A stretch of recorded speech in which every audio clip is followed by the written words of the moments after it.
Yeah. Okay, now I can hear you.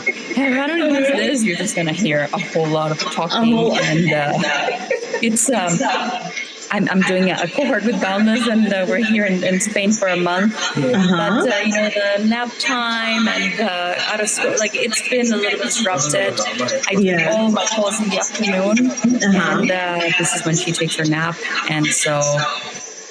Yeah, she'll probably join us for a little bit, Lorraine. So no worries. I've got a 7-year-old. And he's about to come from school. So anytime the door is gonna be banged, I apologize in advance. That's so he can 100% join. I love those meetings where it's a full family event. It's a family affair. We can't escape that. Thank you so much for your patience and flexibility. It's been one of those days where it's just like domino effect. And but thank you so much. I don't know if you can go a little bit over after, because we have 30 minutes. Do you have hard stop? No, I think I can. I'm quite flexible. Okay. I did clear my afternoon, so yeah. Amazing. Well, I'm very excited to meet you, Lorraine. I was looking forward to our call. Yay. Today, I just really wanted to get to know you better, just understand a bit more about what you've done so far, what brings you to Boundless, and what about the role in the company caught your attention, what's the driver there, and take some time to answer any questions you might have about the role, about the company, and that's pretty much it. So if that sounds good with you, then absolutely. Amazing. Then, if you don't mind, I would love for you to do, like the executive summary of what you've done so far. Okay. I saw your profile, but just hearing it from you would be amazing. Awesome, great. So I am an HR professional with over 10 years of experience. Saying out that loud makes me feel so old, but yes, this is my 10th year in the profession. I have worked locally in Kenya, so I'm based in Kenya, and I've also worked globally for a company called Superside. Now, I started my career 10 years back for a manufacturing company, and I spent 6 years with them, which are the most amazing 6 years of my life because they gave me the grounding when it came to HR. So whilst I was there, I did payroll management for both casuals as well as the permanent employees, as we used to call them. I did recruitment, talent management for both, again, casuals and individual contributors, managers, all the way to C-suite. So I was really engaged in the end-to-end HR, whether it was employee development, employee engagement, performance management, all that. Yeah, that's why I stayed in that company for that long. So, they gave me the grounding and exposure for that, which I'm really grateful for. Shortly after, this is Mabati. That is Mabati Rolling Mills. Mabati. Got it. Yes. So after 6 years, then I was like, I need to find something else to do because, I want to see what is out there. And so I applied to the opportunity over at Superside. And at the time, they were looking for a people care specialist as well as a DEI specialist. Now, I didn't know anything about DEI because, to be honest, in Kenya, in the Kenyan market, DEI is more or less linked to employee engagement. And at the time, I was also finishing up my certification in coaching. So I'm also a certified coach. And I interviewed with them, got the role. My experience in Superside was amazing because it then gave me exposure to the global market, to the global talent, and just dealing with different employees from different cultures and their nuances and being present for each and every person. So that was amazing. I was the people care, like I said, and what that meant was think of it like an HR business partner. So anything HR related, whether it was workforce planning, performance management, supporting the teams as individual contributors, all the way to the team members and the directors, that was my scope. So I was with them for about 2.5 years. And then I transitioned into Beyond the Savannah, which is a job search as a service company. which is different because now we are on the other side where, we showcase. So what Beyond the Savannah does is that we showcase remote opportunities for the Africans youth who are actually looking for remote work. We take them through branding, training, making them remote ready. But at the same time, we do work with employers who are seeking to get remote ready talent. So it is like an interlink between the two, which is again amazing. The different people that I've interacted with. I think when I was getting into the remote space, to be honest, I really loved the different cultures that I got exposed to, because in Kenya we've got a saying that and it's going to be in Swahili, kutembea kwingi ndio kuona mengi. Like, when you travel a lot, then it opens your mind and you grow, because there's always something new to learn. So I love that about Superside, and I still love that about Beyond the Savannah. So I feel like I've been yapping for a long time, but yeah, this is so helpful. And so what exactly do you do in Beyond the Savannah? So you do talent acquisition for the organization. Did I get that right? Or is it, because you mentioned Beyond the Savannah, you prepare local talent for remote roles? So do you recruit that local talent that is placed? Yes, we do. We have a talent pool, and so we have to take you through the training. We have to assess you before you join our talent pool. Yes. And then we also so when companies come to us, we also help them in recruitment. Got it. Yes. Okay. I see. All right. And and that brings us to right now. So if I saw correctly, so I have your LinkedIn here. You are still with Beyond the Savannah, right? Yes, I am. Lovely. And what is the driver, Lorraine, to consider something else? Like why are you looking for your next role? So a passion of mine has always been, I'm passionate about children. That drove me to even start a school locally. So when I saw what Boundless does, it really spoke to my heart, because I remember when I was at Superside, and so my kid is now 7, he was 4 then, and I really wanted to travel with him and expose him to the world, and for him to actually travel and see how other people live and all that. But I couldn't, because now granted, I absolutely loved the remote experience, but he was homeschooled, and it's only just this time that we transitioned him into a on-site school.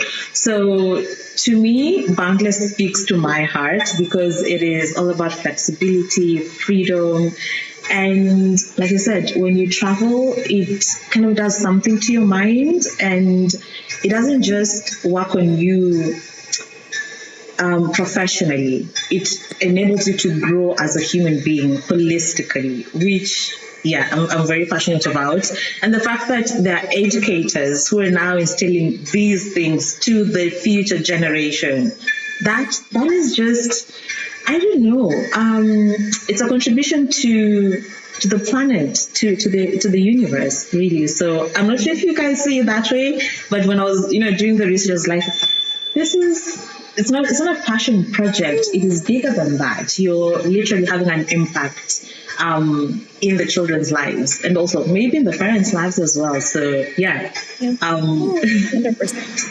That's why. And so, what are you still running your school? Yes. What's the name? I'm so curious. It is called the Nala School. It is still, we are 3 years in. It is at an infancy state. We are into year 3 in the Kenyan system. Yeah. Got it. That's lovely. And what has been your role with your school? I mean, I imagine for a lot of what you do in your day to day, but how have you learned from this experience? Yeah.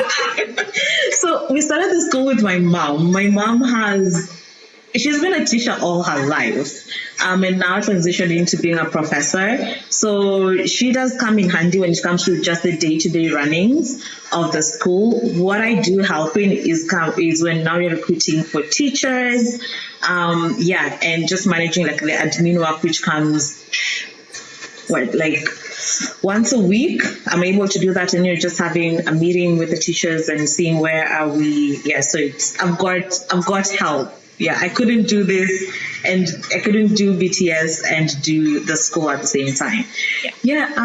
What I've learned is, I think when I got in, because it's always been an itch for me to kind of.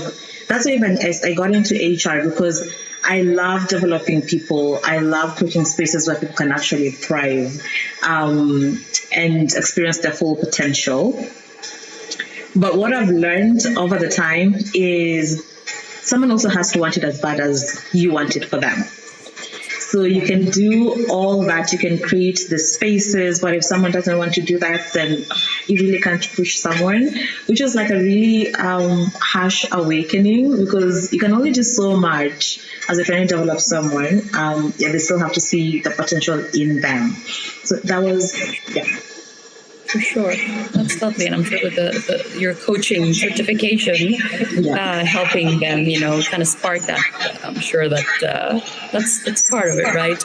Yeah. Well, and just one more question at the super side. You mentioned that it was a global role. When you say global, like. And I know that role for you was a little bit more around the HRBP side. And it sounds like you did a little bit of recruitment as well. But so what countries did you recruit for? When you say global, what exactly did that include? Okay. So I used to manage, I was responsible for a team of 260 to 300 people. And so it was project managers. Now, we had project managers from different time zones, the Americas time zone, LATAM region, APAC, as well as EMEA, specifically South Africa and Kenya, as well as areas in Ghana and Nigeria. So that's where that was my team. And so I used to find myself working from, let's say, 8 in the morning to perhaps 10 p.m. because I needed to cover different time zones. But at the same time, I also needed to be present, like I said, for the team members, especially the individual contributors, just sit and listen to them in calls. What are they struggling with? Are they getting any help? What can we do? Yes. So I used to cover 4 time zones. Got it. Can you share with me an example of an end-to-end recruitment process that you managed maybe in one of these countries where you had not hired anyone ever? Like, how did you figure out how to attract people? And in terms of that, was it contractors hired from anywhere in the world, or did you target specific locations? That will depend on the role, and because it was demand led, so it would also depend on where our customers were. I remember the first time I managed an end-to-end hire in the LATAM region, and I had never done that before. So of course, you have a sit down with the hiring manager, and because I'm having regular conversations with them, working on the workforce planning, we needed to recruit a CPM, creative project manager, from the LATAM region. Sent out the job advert. We used to use Lever as our ATS. So put out the advert, and the applications weren't rolling as fast as we wanted to, because normally we had 2 weeks to kind of close and start, shortlisting, and sometimes we'd actually shortlist on a rolling basis. So then the first thing that I did was reach out to the existing CPMs that we had, because we always believed if you are a great CPM, especially a high performer, chances are other great high performers who are in the same function or area as you. So we had a referral program, reach out to them, encourage them to send it out to their friends. And the other thing that we also did, or rather I did, was to go onto LinkedIn and just literally kind of like headhunt project managers in that space. We needed a project manager who was good in, who at least had a creative background as well. So you use the filters, LinkedIn Recruiter, to do that and invite them in for interviews. When you're headhunting, it's more like, and generally just, the hiring process over at Superside, it was more like, in as much as you want the job as a candidate, I also want to tell you why you should want to work for Superside, which then works on the employer branding, right? Whether you get the role or not, I have shown you what life could be if you're working for this amazing company that, appreciates well-being, work-life balance. There are these fun things as well. Yeah, so once I embarked on all those, then we were able to get at least solid people to apply, and we managed to shortlisting, and then invite the hiring managers. So over at Superside, we would after the first shortlist with the talent acquisition, then we invite the hiring manager. They have a sitting with them, and then there is a peer interview, and after that we would then meet with them for closing, especially for the top applicant, right? And all throughout, we are keeping the feedback loop open. We are letting candidates know where we are at each stage, and not leaving anyone in the dark. The people who haven't been successful, we also send them regrets, but then we only send a regret, especially for the top 3. We only send the other 2 regrets once our number one has actually confirmed and signed a contract. Because you also don't want to find yourself in a situation where number one has refused the offer and then you're back to the beginning and you already sent number 2 and 3 regrets. It doesn't fit well. Yeah. So that was just in a nutshell the first time that I managed recruitment in the LATAM region. Yeah. Got it. And did you find the right person? What was the result there? We did find the right person. I would say it was a bit of a culture shock for me because in a way I was coming from managing the African talent. Yeah, we are mostly we don't wear our hats on the sleeves, right? So then I meet just cultural differences, right? With the LATAM, they wear the hats on the sleeves. All the life story just from the first meeting, which was amazing. And it actually helped us being able to identify culture fit because they're very open. So you're able to place a candidate really quickly whether they're going to be able to fit a team or not, or where can you place them. So a bit of adjustment, but it was amazing. Got it. All right, amazing. And I'd like to hear a bit more about hiring for educators. Like, what makes a great educator? And going back to what you said about, the selling piece of the value proposition for them, what is the value proposition that you've positioned with the educators you get for the NALA school? One is an amazing environment, one that promotes just your professional growth first. 2, you are impacting children and the future generation. So what we look at, we want people who are passionate about. So for what I look, or rather, we want people who are passionate about education, right? Because it's not enough for you to just be like a good educator. Do you understand that you're actually literally impacting the future generation, and what does that take? So that comes with a lot of responsibility as well. So we want people who are passionate about it and feel like it is more than a job for them. Yeah. Then in our case, what we offer as employers now would be professional growth, yes, a nurturing environment, and a place where you can grow holistically. Yeah. That's amazing. And I love that. How do you identify that in an interview? In an interview. I have, and I'm going to attribute this to, again, my experience over at Superside, because it showed me a different way of managing talent, right? So what I go with is to make it as conversational as possible. So rather than it being, it's question after question after question, coming to kind of grill you on your expertise, right? I want to make the candidate feel like they're talking to a friend. Why do you want to come and do this? What are your areas of passion? What excites you in your day? What do you think is going to excite you when you come on board, right? What do you struggle with? How can we help with that? So when you make it conversational, it's really easy to kind of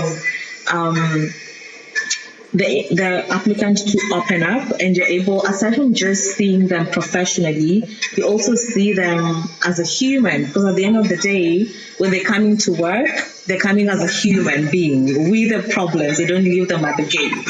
So So basically, having it conversational, yes. Lovely. I think I have 2 more questions for you, Lorraine, if you don't mind. 1 second. Okay. I am really sorry. I have a bit of an emergency, and I need to jump and see to this. Would you mind if we schedule another 10 or 15 minutes at some point this week? I have maybe a few more things I want to ask. No worries. Go. Yeah, we'll do this another time. Thank you. I'll send you a few options that work this week, and we'll catch up soon. All right? Okay, cool. Thank you. Hope you guys better. Yeah, okay, Thank fine. you.